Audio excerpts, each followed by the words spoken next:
Good morning mga guys, good morning. Ngayon ay Saturday, day off ko. So, mag-isa lang ako ngayon kasi umuwi na yung kasama ko. Nagbakasyon. Tapos na kanyang kontrata. Meron na siyang ulit. Bago siya umuwi, nagkaroon siya ng nagkaroon siya ulit ng employer. Kaya yon, antayin niya muna yung visa niya sa Pilipinas. Umuwi siya, magbabakasyon siya ng 1.5. So wala na akong kasama ngayon. So Saturday, bali Sunday na siya sa susunod. Tapos ako naman once a month na ako mag Sunday, nakikita kami ko statutory ganun. Tapos Sunday once a month bago ako magpunta sa church, ganun, nakikita kami sa Central kasi sa Central siya, mid-level. So okay lang, try natin yung mag-isa, mas matahimik tayo, mas makapahinga, hindi tayo mapagod na lapat siya ng lapat sa. So dito lang ako sa malapit sa aming building. Bali tumawid lang ako ng dalawang pero babalik din ako sa malapit sa amin, doon saan ako kumakain. Hindi pa ako nag-breakfast, so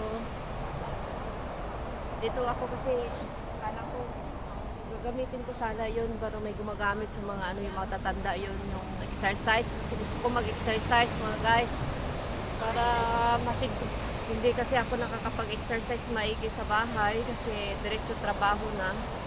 So pagkakataon natin mag-exercise pag ganitong Sabado kasi day off, walang trabaho, kaya bigyan natin ng time katawan natin mag-exercise. So hindi pa ako breakfast. Pagkatapos nito, buti na lang tumigil yung umulan kagabi, magdamag. Hanggang umuulan pa kanina, kaya late akong bumangon. Buti na lang nakapag-shower na ako kagabi, kasi mabayang gabi kasi yung pagka-shower namin. So naiwan yung bata saka yung tatay doon, wala yung among babae. Maghapon kami sa library kahapon, hindi kami nanghalin. Ilang oras kami, 6 na oras doon sa, kasi yung bata ayaw niya umuwi. Kaya buti na lang bumili yung amo ko ng lalaki ng pagkain namin ng panggabian. So salamat naman, hindi na ako nagluto. So ito, exercise muna tayo mga guys. Bale, magla-live sana ako ngayon, kaso lang di ko pala na-charge yung cellphone ko. Sarap matulog kasi akala ko naka-charge na yung lahat-lahat kasi naka-charge yung isa. Lipat-lipat na ako sa pag-charge, kaso lang hindi pa pala puno. Gusto ko sana mag-live, kaya ito, nag-video na lang muna ako, mamaya ko na i-upload. So bye-bye na muna guys. Basta dito ko lang muna ipapaalam ang aking sana ako mag-exercise ngayon. Kasi doon, babalik din ako doon sa, ayan, makulimlim na naman, baka ulan naman. Buti na lang dinala ko yung dinala ko yung payo. Wala akong sombrero, payong lang. So, di bale, sisilong na lang ako dito. Marami naman silungan dito kung biglang uulan.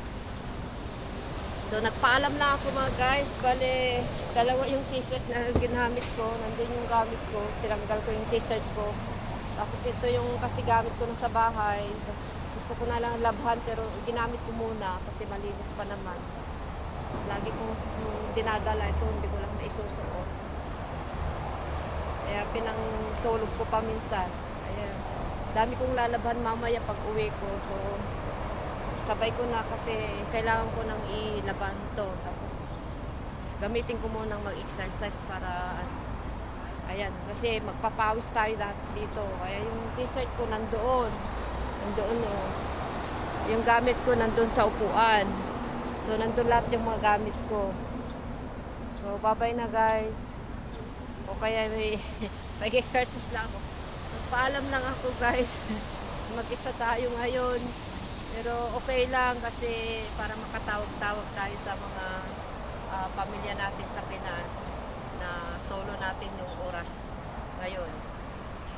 So, maraming oras. Mamaya magtawag-tawag ako. Medyo tumaba na ako guys. Medyo tumaba na. Ay, ulan na kasi paano ako makapag-exercise? Hindi naman matuloy. Wait lang. Ayan o, ulan na. Wait lang, guys. Kailangan ko magsilong doon. Doon ako magsilong. Yan. Babay na muna.